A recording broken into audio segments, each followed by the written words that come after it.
Los apoyos sociales entregados durante los 2 primeros años de este gobierno federal se triplicaron entre la población más rica del país, al tiempo que disminuyeron entre las personas con menos ingresos, según informó el Coneval. El Coneval también dio a conocer que entre el 2018 y el 2020, a nivel nacional, el porcentaje de personas en situación de pobreza pasó de 41.9 a 43.9% de la población, lo que significa que en esos 2 años otros 3.8 millones de personas se ubicaron en situación de pobreza. Y es que en el 2018, 51.9 millones de personas vivían en esa condición y para 2020 la cifra subió a 55.7 millones de personas en pobreza. Y con el propósito de hacer un escrutinio sobre los detalles y cuentas claras de estas cifras, es que le agradezco al maestro Rodolfo de la Torre García, director del Centro de Estudios Espinosa Iglesias, converse con nosotros esta noche. Buenas noches, Rodolfo. Buenas noches, Raimundo. Buenas noches a toda la audiencia. Muchísimas gracias, amigo. Y pues, ¿quién mejor que tú para poder ayudarnos a hacer ese escrutinio de estas cifras que pues llaman bastante la atención porque pues el retroceso que hay en los resultados de la pobreza y sus diferentes dimensiones nos ayudan más a entender a México y sobre todo pues demandar más política social?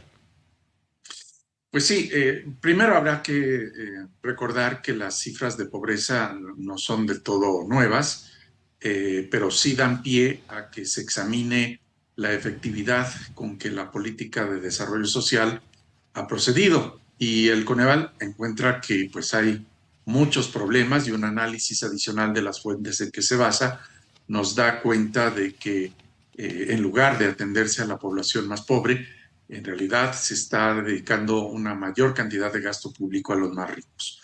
Para ubicar a nuestro auditorio, habría que mencionar que efectivamente se agregaron cerca de 3 millones, un poco más de personas a la situación de pobreza, y esto fue fundamentalmente por dos factores. Por un lado, la caída en los niveles de ingreso entre 2018 y 2020, y por otro lado, la reducción en el acceso a los servicios de salud. Aquí tenemos que aumentó la carencia de servicios de salud de 16% aproximadamente a 28% de la población, lo cual es enorme. Bueno, esto ya lo sabíamos. Lo que no nos había dicho el Coneval es que las principales herramientas de la política de desarrollo social, que son las transferencias en efectivo, en realidad habían disminuido para la población más pobre y se habían incrementado para aquellos que tienen ingresos medios o incluso ingresos altos. Un ejemplo nos puede dar una idea de esta situación. El 10% de la población más pobre redujo el monto de sus transferencias promedio en 42%.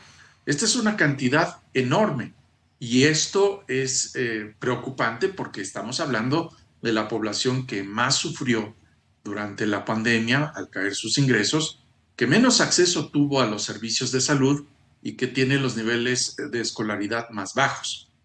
Y por el lado contrario, en el último grupo de población, el 10% con ingresos más alto, se quintuplicó el apoyo promedio que reciben del gobierno federal. ¿Cuál es la conclusión de esto? Que en lugar de que la política de desarrollo social esté igualando las oportunidades de las personas o ayudando a que se nivele la serie de desigualdades que tienen o enfrentan las personas, pues lo que está ocurriendo es que tenemos una mayor desigualdad generada por la política pública.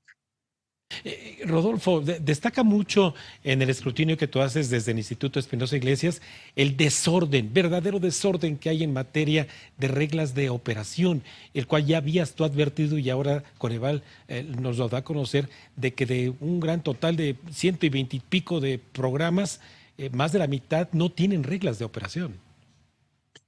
Bueno, esa es una de las dificultades. Efectivamente, hay una buena parte de los programas que no tienen reglas de operación, o por así decirlo, tienen reglas de operación light, es decir, que no cumplen con una serie de requisitos rigurosos para definir objetivos y procedimientos para los beneficiarios.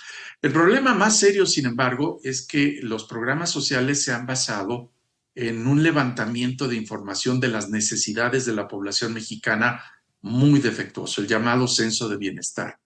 Y pues ha guiado de forma equivocada, a mi parecer, la política de los programas sociales, haciendo que se den muchos más apoyos a aquellos que menos lo necesitan. No se trata de quitar apoyos y de solo dárselos a un grupo de personas, pero sí que proporcionalmente el apoyo que reciben los más pobres sea todavía mayor que lo que actualmente existe, es decir, que haya progresividad en la política de desarrollo social. Justamente en materia de progresividad o regresivo que ha sido esto, también destaca en el informe del Coneval que es el aumento de la pobreza medido en esas dimensiones, esas 6 dimensiones, aumentó más en el ámbito urbano que en el ámbito rural. Eh, Esto es cierto, sin embargo hay que tener Sí. precaución porque la mayor parte de la población pobre se encuentra ya en las ciudades, ya es un porcentaje de población en las zonas rurales pues relativamente pequeño. Sin embargo, si miramos a la pobreza extrema, que es más grave justamente en las zonas rurales, pues esta fue la que más se incrementó, mucho más que la pobreza en general. Y esto lo que significa es que tenemos pues una política que efectivamente ha descuidado a los más pobres de los pobres, contrario a lo que se nos viene diciendo en el discurso oficial. Sí, Rodolfo, recupero justamente de lo que mencionaste, el serio deterioro en el porcentaje de la población con la carencia social de acceso a los servicios de salud y en el mismo informe de Coneval, pues prácticamente entre líneas dice que la causa es haber destruido, entre otras cosas, el seguro popular. Bueno, efectivamente, en la caída que tenemos en el acceso a los servicios de salud, algo que hay que destacar es que se presenta justamente en la transición del Seguro Popular al INSABI. Y las personas, cuando se les pregunta que si tienen o no acceso a los servicios de salud, si tienen derecho a atención médica, pues en mayor medida están respondiendo que no. Hay que reconocer que buena parte de esto se debe también a la pandemia, que distrajo recursos justamente para la atención de la enfermedad, pero descuidó otras. Y esto significa que, pues, a pesar de que se aumentaron los recursos para la salud, estos no fueron suficientes para, pues, hacer frente a las necesidades que teníamos. Entonces, ahí tenemos un pendiente muy importante. Rodolfo, más de la mitad, señalabas justamente, también recuperó ese dato, en el acceso a la seguridad social, 52% de la población. ¿Tiene que ver esto algo con la informalidad? Mucho, no Mm. solamente con el hecho de que la mayor parte de las personas trabaja en pequeños negocios que no están registrados ni ante el Seguro Social, ni ante digamos, la autoridad fiscal u otro tipo de registros que los identifiquen y que les den, pues ya cierta formalidad. También ocurre que dentro del propio sector formal existe la práctica de contratar a ciertos trabajadores que no reciben las prestaciones de ley, son trabajadores por un tiempo, trabajadores temporales, trabajadores por honorarios o trabajadores que en realidad no reciben lo que pues una actividad continua debería de significar.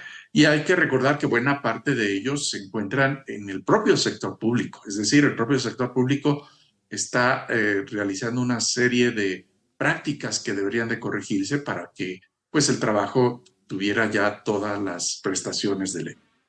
Sí, sin duda que bueno, el informe es tan amplio que revisarlo incluso a nivel regional, las principales entidades federativas de nuestro país que sí mejoran en ciertos indicadores, otras que vuelven a empeorar, pero sin duda que los estados de Guerrero, Oaxaca y Chiapas sí, y siguen padeciendo estos índices de pobreza.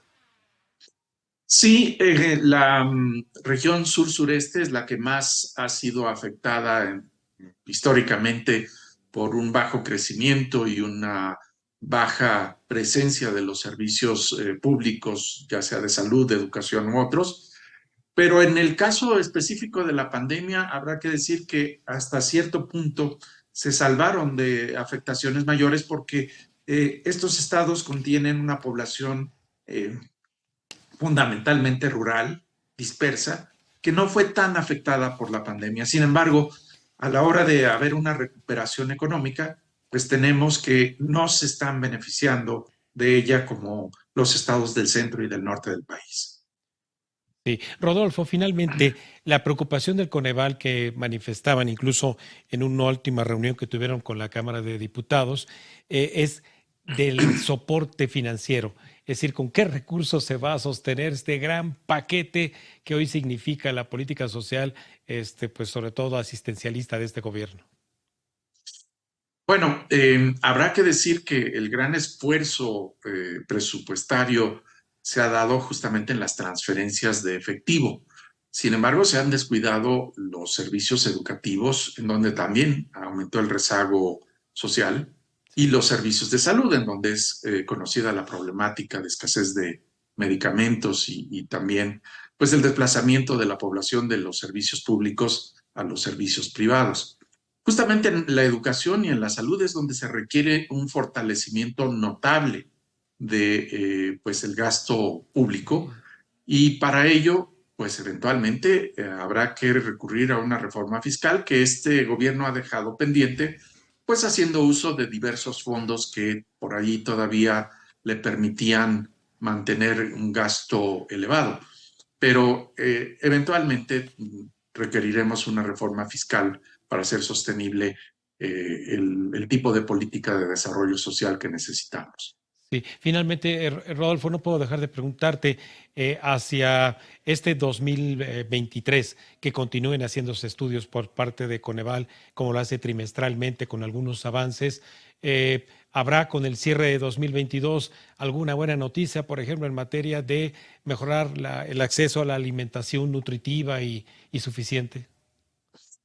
Bueno, el Coneval también presentó el día de hoy su estimación de la pobreza laboral, es decir, una aproximación de la pobreza en términos generales a partir de los ingresos por trabajo que obtienen las personas. Ahí hay buenas noticias, una tendencia preocupante de aumento a la pobreza se ha revertido, habrá que ver hasta qué punto se sostiene y continúa.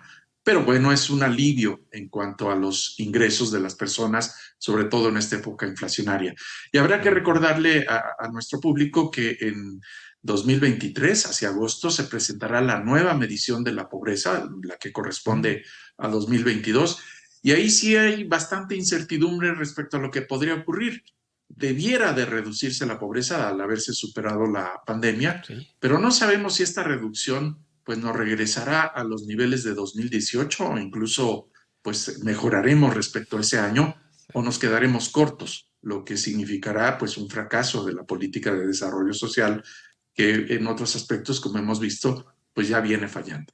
Caray, pues ahí estaremos de la mano contigo, que nos ayudes justamente a hacer esa revisión de los detalles donde a veces se esconden justamente estos datos que hablan mucho de lo que todavía falta por hacer en nuestro país. Muchísimas gracias, Rodolfo.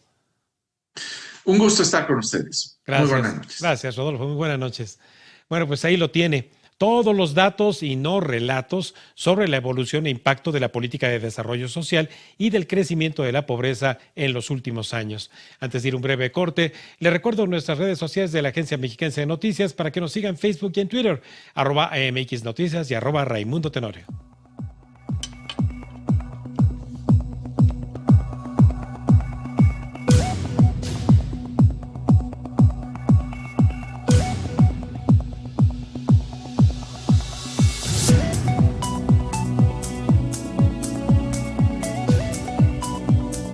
Estás viendo Cuentas Claras con Raimundo Tenorio.